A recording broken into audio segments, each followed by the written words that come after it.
They call it white gold. For 30 years now, many here in the south of Bangladesh have made a killing farming shrimp. The industry is a major foreign exchange earner for the country, second only to the garment industry. For shrimp farmers, it's been easy money.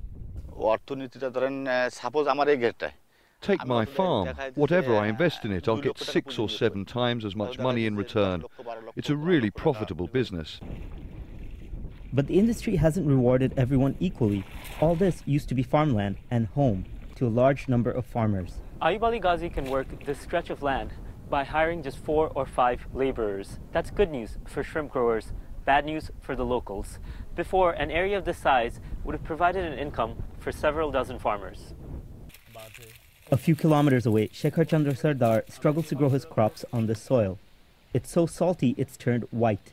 Because of all the shrimp farming, saltwater intrusion from the nearby Bay of Bengal is a major problem in the area.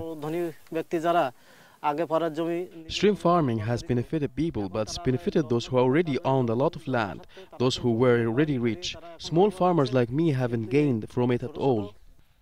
Shekhar Chandra Sardar says many of his neighbors have been displaced because they can no longer support themselves off the land. But those backing the shrimp industry say it employs over 1 million people, maybe not in the farms, but in factories and processing plants like this one. They say crops should be grown elsewhere. If we do not produce rice, the paddy, there is no problem with that because all of Bangladesh, they can produce rice. But all of the Bangladesh, they cannot grow the shrimp. These are the only areas. Like the garment sector, the shrimp industry is a symbol of how the country is changing, from farmers to factory workers. Perhaps an inevitable transition as Bangladesh plays catch-up on the road to industrialization. Maher Sattar, Al Jazeera, Khulna, Bangladesh.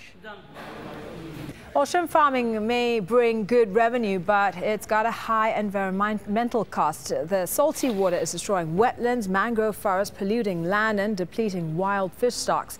You can see the second part of this story on Monday.